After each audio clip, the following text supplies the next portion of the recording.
Hello hi guys, welcome back to our channel Dwaraka tech and Telugu. మనకి రీసెంట్గా iQOO Z9S Pro mobile అయితే launch అయిందన్నమాట. దానికి సక్సెస్ఫుల్గా ఆపోజిట్గా Vivo T3 Pro 5G mobile అయితే లాంచ్ చేశారనమాట. ఇప్పుడు ఈ రెండు మొబైల్స్లో ఏది బెటర్ కాంపిటీషన్ ఉంటుంది, ఏది బెటర్ పర్ఫార్మెన్స్ ఉంటుంది అనేది మనం ఈ వీడియోలో తెలుసుకుందాం. మర్చిపోకుండా వీడియోకి ప్రతి ఒక్కరు లైక్ చేసేసి సబ్స్క్రైబ్ కూడా చేసేయండి అనమాట.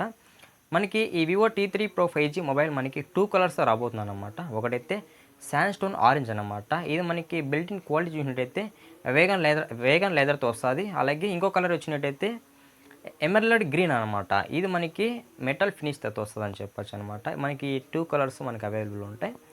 మనకి ఇది 8GB ర్యామ్ ఉంటుంది, 128GB ఇంటర్నల్ మెమరీ అయితే ఉంటుంది అనమాట.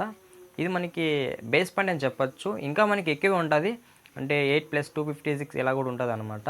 అంటే నాకైతే 8+128 సరిపోతుంది. మీకు ఏ విధంగా అనుకుంటే మీరు ఆ విధంగా సెలెక్ట్ చేసుకోవచ్చు. మీకు ఎంత ర్యామ్ కావాలి, ఎంత స్టోరేజ్ కావాలనేది. ఇంకా చూసినట్టయితే మనకి ఇది స్నాప్డ్రాగన్ 7 Gen 3 అనే ప్రాసెసర్ అయితే వస్తుందని చెప్పొచ్చు. బెస్ట్ ప్రాసెసర్ అనమాట. మనకి మంచి గేమింగ్ చాలా బాగుంటుంది. మనకి పబ్జీ కానీ ఫ్రీ ఫైర్ కానీ ఇలాంటి గేమ్స్ మంచిగా అయితే హ్యాండిల్ చేస్తుంది అనమాట. పబ్జీ మనకి ఆల్మోస్ట్ 60 FPS అండ్ ఎక్స్ట్రీమ్ అయితే హ్యాండిల్ చేస్తుంది అనమాట. మంచి గేమింగ్ స్మూత్ అయితే వస్తుందని చెప్పొచ్చు. పబ్జీలో మనకి ఇది యాంటిట్యూడ్ స్కోర్ కూడా మంచిగా చేసింది అనమాట. 820K ప్లస్ స్కోర్ అయితే చేసింది, చాలా పెద్ద స్కోర్ అని చెప్పొచ్చు. మనకి డైమెన్సిటీ 700 దాటేసి ఇది మనకి హైట్ స్కోర్ అనమాట ఇది.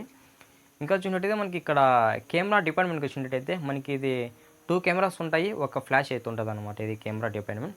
అలాగే మనకి ఇక్కడ 50MP చూసినట్టయితే సోనీ IMX882 OIS సెన్సర్తో వస్తుందని చెప్పొచ్చు. మనకి ఈ సెన్సర్ ఉండడం వల్ల ఏమవుతుందంటే 50MP రేర్ కెమెరాలో ఫొటోస్ అనేటివి మంచి క్లారిటీగా వస్తాయి, ఇన్నోవేటివ్గా వస్తాయి అనమాట. అంటే మనం ఎప్పుడు చూడలేని ఫొటోస్ ఈ 50MPలో చూడొచ్చు అనమాట. ఎందుకంటే మనకి సోనీ IMX ఉంది కాబట్టి ఫొటోస్ ఆల్మోస్ట్ మంచిగానే వస్తాయి అనమాట. అలాగే మనకి ఇక్కడ 8MP చూసినట్టయితే వైడ్ యాంగిల్ కెమెరా అయితే చెప్తున్నారు, మంచి విషయమే. అలాగే మనకి ఇక్కడ ఫ్రంట్ చూసినట్టయితే 16MP అయితే అంటున్నారు అనమాట. 16MP అంటే ఆల్మోస్ట్ మనకి ఫొటోస్ కూడా చాలా బాగా వస్తాయి అనమాట. చాలా వర్చువల్ ఫోటోస్ అయితే మనము చూడొచ్చు. అలాగే మనకి ఇక్కడ బ్యాక్ కెమెరాతో 4Kలో 30 FPSలో మనం వీడియో రికార్డ్ చేయొచ్చు అనమాట. 4K అంటేనే ఇంకా వీడియో క్వాలిటీ అనేది నెక్స్ట్ లెవెల్ అయితే ఉంటుంది అనమాట. అందులోన 30 FPSలో కూడా వీడియో రికార్డ్ చేయొచ్చు అంటే ఇంకా నెక్స్ట్ లెవెలే. అలాగే మనకి ఇక్కడ ఫ్రంట్ కూడా చూసినట్టయితే 1080pలో 30 FPSలో మనం వీడియో రికార్డ్ చేయొచ్చు. ఇక్కడ మనకి 4K అయితే ఇవ్వలేదు, ఓన్లీ 1080pనే మనకి ఇక్కడ పెట్టారు అనమాట. 4K పెట్టింటే చాలా బాగుండేది అనమాట. రెండు ఈక్వల్గా అయితే పార్టిసిపేషన్ అయితే ఉండేదన్నమాట. బట్ స్టిల్ ఇంకా చూసినట్టయితే మనకి ఇందులో AI ఎరేజర్ అయితే ఒక ఫీచర్ అవుతుంది అనమాట. ఇది ఏం చేస్తుందంటే మనం వీడియోస్ రికార్డ్ చేసేటప్పుడు మనము అంటే ఎగ్జాంపుల్కి మనమే వీడియో చేస్తున్నాం, ఫ్రంట్లో మనం వీడియో తీసుకుంటున్నాము అంటే మన ఆబ్జెక్టివ్ని కవర్ చేసి బ్యాక్ ఉన్న ఏదైతే సంథింగ్ ఉన్నాయో అది ఎరేజ్ చేస్తుంది అనమాట. అంటే దీనివల్ల ఏమర్థమవుతుందంటే ఏదైతే ఆబ్జెక్టివ్ ఉండదో మీ ముందర ఆ ఆబ్జెక్టివ్ని ఎక్కువ ఫోకస్ చేస్తుంది అనమాట. బ్యాక్ ఉన్న సంథింగ్ అంతా క్లియర్ చేస్తుంది అది ఈ AI ఎరేజర్ అంటే. ఇంకా చూసినట్టయితే ఇందులో మనకి కర్వ్డ్ AMOLED డిస్ప్లే అయితే పెట్టారని చెప్పవచ్చు. ఇంకా AMOLED డిస్ప్లే అంటే చెప్పనవసరం లేదు. మనకి AMOLED డిస్ప్లేలో మంచి ఫీచర్స్ అయితే ఉంటాయన్నమాట. ఆల్వేస్ ఆన్ డిస్ప్లే కావచ్చు. ఇంకా చూసినట్టయితే మనం గేమ్స్ ఆడేటప్పుడు అందులో గ్రాఫిక్స్ ఇంప్రూవ్ కావడం కానీ చాలా బాగుంటుంది అనమాట. మనం నార్మల్ డిస్ప్లేతో కంపేర్ చేసుకుంటే AMOLED డిస్ప్లే పర్ఫార్మెన్స్ 200% ఎక్కువ ఉంటుంది అనమాట. AMOLED డిస్ప్లేలు ఏమంటే మనకి ఇందులో 1.07 బిలియన్ కలర్స్ అయితే వస్తాయని చెప్పొచ్చు. ఇదే ప్లస్ పాయింట్ అనమాట. 1.07 బిలియన్ అంటే ఎన్ని కలర్స్ అనమాట, కొన్ని కోట్ల కలర్స్ అనమాట. మనము సినిమా చూస్తుంటాం కదా, సినిమా బ్యాక్ కొన్ని కోట్ల కలర్స్ యాడ్ అయితేనే మనకి పిక్చర్ అనేది మంచిగా కనిపిస్తుంది. అది ఈ AMOLED డిస్ప్లే ఉన్న పర్ఫార్మెన్స్ అని చెప్పొచ్చు. ఇంకా చూసినట్లయితే ఇది మనకి 120Hz రిఫ్రెష్ రేట్తో వస్తుందని చెప్పొచ్చు.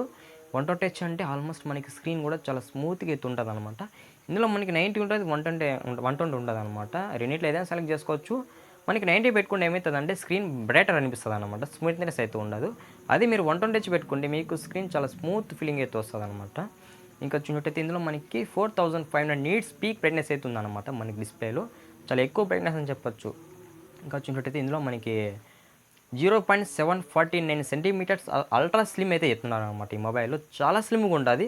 నేను రీసెంట్గా వివో V40 ఏదో రివ్యూ చేస్తాను, సేమ్ ఆ మొబైల్ కూడా ఇదే స్లిమ్ అనమాట. ఇదే అల్ట్రా స్లిమ్లో ఉంది, చాలా సన్న మొబైల్ అనమాట. అందులో సెకండ్ మొబైల్ ఈ మొబైల్ అనమాట అల్ట్రా స్లిమ్లో. ఇంకా చూసినట్టయితే మనకి ఇక్కడ ఇంకోటి ఏం చెప్తున్నారంటే డెవలప్ యువర్ గేమింగ్ అయితే చెప్తున్నారు అనమాట. అంటే మన గేమింగ్ని ఇంప్రూవ్ చేసుకోవచ్చు, గ్రోత్ చేసుకోవచ్చు, ఓవరాల్గా ఆ విధంగా అయితే ఉంటుంది.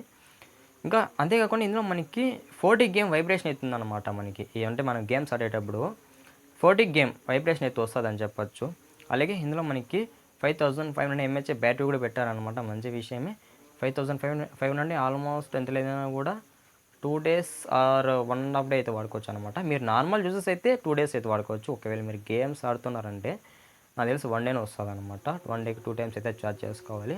అలాగే ఇందులో మనకి 80 వాట్స్ అయితే ఫ్లాష్ ఛార్జర్ అయితే పెట్టారనమాట. 80 వాట్స్ అంటే ఎంత లేదన్నా కూడా 40 మినిట్స్ అయితే టైం తీసుకుంటుంది అనమాట ఫుల్ ఛార్జ్ అయ్యేదానికి. అంతేకాకుండా ఇది మనకి Android 14 out of the box అయితే ఇస్తామని చెప్తున్నారు. ఇందులో మనకి 2 మేజర్ ఆండ్రాయిడ్ అప్డేట్స్ అయితే ఇస్తామని చెప్తున్నారు అనమాట. ఇంకా చూసినట్టయితే ఇది మనకి ఫన్ టచ్ OS 14 వస్తుంది అనమాట. అంటే మనకి డిఫరెంట్ లేఅవుట్స్ కానీ ఇలా డిఫరెంట్ అయితే ఉంటాయన్నమాట. మనకి ఫన్ టచ్ OS 14 కాబట్టి మనకి మంచి ఫీచర్స్ అయితే ఉంటాయన్నమాట. ఇది ఇవాల్టి వీడియో. నెక్స్ట్ వీడియోలో మళ్ళీ కలుసుకుందాం. మర్చిపోకుండా మన వీడియోకి ప్రతి ఒక్కరు లైక్ అండ్ సబ్స్క్రైబ్ అయితే కొట్టేయండి గైస్.